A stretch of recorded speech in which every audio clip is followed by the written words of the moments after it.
Selamat siang, yang kami hormati Ibu Trika selaku dosen pengampu mata kuliah ICZM. Pada kesempatan kali ini, kami akan mempresentasikan mengenai UTS ICZM, yaitu studi kasus Kota Serang, Provinsi Banten. Di mana dalam anggota kelompok ini ada dua orang. Yang pertama ada Afrizal Zikrila dengan NIM 2000509, dan saya sendiri Hilda Melakisti dengan NIM 2003749.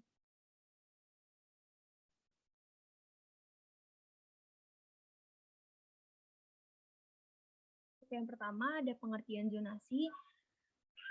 Merujuk pada KBBI ataupun Kamus Besar Bahasa Indonesia, zonasi itu secara umum memiliki pengertian berupa pembagian ataupun pemecahan suatu area menjadi beberapa bagian sesuai dengan fungsi dan tujuan dari pengelolaannya. Kemudian zonasi itu ditujukan untuk beberapa alasan. Yang pertama itu untuk meningkatkan kualitas, yang kedua untuk pemerataan suatu wilayah, dan yang ketiga memudahkan pengelolaan untuk wilayah tersebut. Selanjutnya yaitu untuk menurunkan dampak pembangunan yang merugikan pada suatu wilayah. Kemudian yang terakhir ada memudahkan pengambilan keputusan secara tidak memihak. Adapun zonasi dari wilayah yang kami ambil yaitu Kota Serang, di mana Kota Serang itu sendiri memiliki peraturan daerah nomor 2 tahun 2013 mengenai rencana zona wilayah pesisir dan pulau-pulau kecil untuk tahun 2013 sampai 2033, yang dimana rencana zonasi wilayah pesisir dan pulau-pulau kecil Serang ini ataupun seperti yang biasa kita sebut dengan RZWP 3K ini, yaitu suatu kebijakan Serang, di mana kebijakan ini untuk membentuk area penggunaan sumber daya tiap-tiap satuan perencanaan disertai dengan penerapannya berdasarkan struktur dan pola ruangnya. Adapun berdasarkan kebijakan tersebut, zonasi untuk pengelolaan mangrove sendiri di wilayah Serang itu menetapkan zonasi konservasinya itu untuk pengelolaan mangrove sendiri sebesar 421,6 hektar. Untuk lebih lanjutnya mengenai zonasi mangrove sendiri yang terdapat di Kota Serang akan dijelaskan oleh rekan saya pada slide selanjutnya. Untuk yang kedua yaitu ada pentingnya ICZM untuk suatu wilayah sendiri, yaitu yang pertama ICZM itu membawa solusi bagi pengelolaan pesisir di suatu daerah yang terkadang pengelolaan pesisir itu sendiri masih saja mengesampingkan aspek keberlanjutannya dalam penerapannya. Kemudian yang kedua itu ICZM membawakan solusi untuk tiga aspek, yaitu yang pertama ada aspek sektoral, yang kedua aspek bidang ilmu, dan yang ketiga yaitu aspek keterkaitan ekologisnya pada suatu wilayah. Kemudian yang terakhir itu penerapan dari ketiga bidang tersebut akan membawa perubahan secara teratur serta terpadu dari wilayah tersebut pada setiap sektornya dan subsektornya dalam mengembangkan atau membangun pembangunan di wilayah pesisir. Kemudian yang ketiga, setelah kami menganalisis mengenai Undang-Undang Cipta Kerja, kami mengambil benang merahnya ataupun poin penting dari Undang-Undang Cipta Kerja tersebut, di mana poin penting ini kami merumuskan ada 4 poin. Yang pertama itu terhadap pengawasannya, di mana dalam Undang-Undang Cipta Kerja ini pengawasan yang dilakukan ini tidak dilakukan secara lebih rinci, tetapi pengaturannya itu diserahkan kepada pemerintah itu sendiri tentang norma, standar, prosedur, serta kriterianya. Sebagaimana diatur dalam pasal 173 ayat 1 Undang-Undang Cipta Kerja.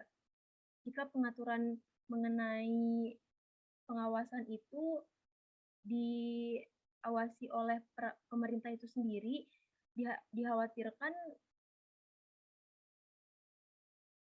pengawasan itu sendiri akan kehilangan kemampuan untuk melakukan pendeteksian dari penegak hukum itu sendiri. Kemudian yang kedua itu ada pengelolaan, di mana pengelolaan terhadap Undang-Undang Cipta Kerja ini juga dikhawatirkan akan mendorong suatu ekspansi usaha besar-besaran yang terjadi di wilayah pesisir dan di pulau-pulau kecil itu sendiri, di mana Undang-Undang Cipta Kerja ini tidak mengatur mengenai mekanisme koordinasi yang akurat sehingga pemegang kewenangan izin bertanggung jawab itu akan memiliki kewenangan serta pengelolaan yang dipastikan tidak mempunyai fungsi dari suatu pengelolaan dari wilayah tersebut.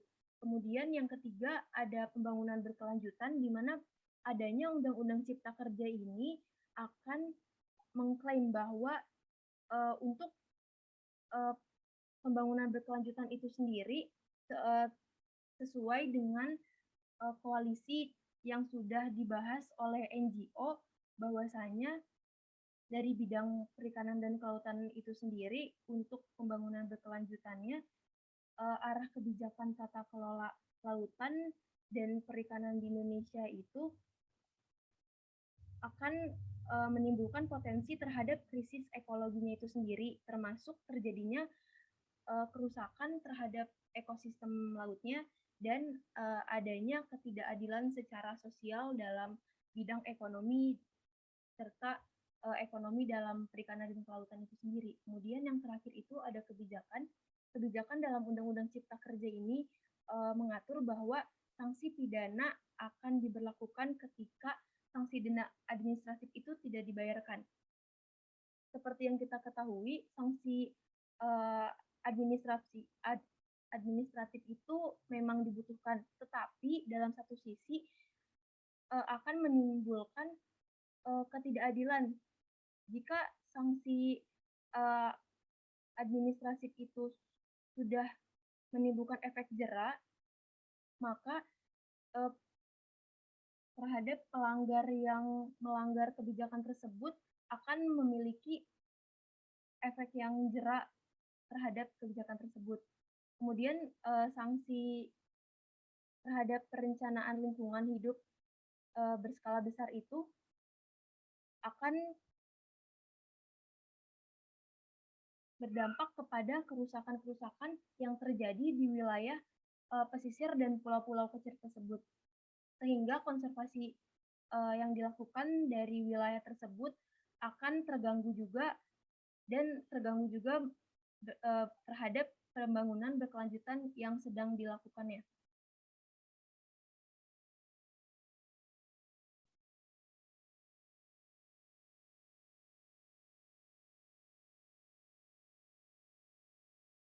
Untuk pembahasan selanjutnya akan dilanjutkan oleh rekan saya, Afrizal Zikrila. Kepada Afrizal Zikrila, waktu dan layar saya persilahkan. Baik, ini saya Afrizal Zikrila akan melanjutkan presentasi mengenai ujian tengah semester daripada mata kuliah CJTM ini. Nah, yang nomor 4 ada aspek penting dalam Perda atau peraturan daerah, di mana peraturan daerah yang pada saat ini kami ambil yaitu peraturan daerah yang dimiliki oleh kota atau Kabupaten Serang yang ada di Provinsi Banten, di mana ada 4 aspek penting daripada peraturan daerah yang sudah kami kaji. Yang pertama, peraturan daerah Kabupaten Serang ini mengkaji mengenai keberlanjutan, baik keberlanjutan pembangunan ataupun keberlanjutan pasca pembangunan, di mana di dalam keberlanjutan pembangunan dan pasca pembangunan ini memiliki keterangan-keterangan yang mana bahwasannya di Serang ini ataupun di wilayah Kabupaten Serang ini akan dibangun aspek-aspek pendukung daripada keberlanjutan yang ada di kehidupan khususnya di bidang ataupun di wilayah pesisir. Lalu yang selanjutnya ada pariwisata. Pariwisata di Kabupaten Serang ini ditujukan baik untuk pariwisata domestik maupun mancanegara, di mana pariwisata ini menyambung juga daripada aspek yang pertama tadi yaitu aspek keberlanjutan, di mana pariwisata ini akan dibangun menggunakan aspek keberlanjutan yang memperhatikan 3 aspek yang sudah dibahas di awal tadi, yaitu keilmuan, ekologi, dan juga keberlanjutan pembangunan. Di mana diharapkan dari aspek pariwisata ini jika ditinjau dari aspek ekologisnya maka akan menghasilkan sebuah keputusan ataupun sebuah kebijakan yang tidak hanya menguntungkan satu pihak namun menguntungkan pihak lainnya. Lalu yang selanjutnya adalah kesejahteraan masyarakat. Ketika kita sudah membahas mengenai pariwisata sebagai potensi daripada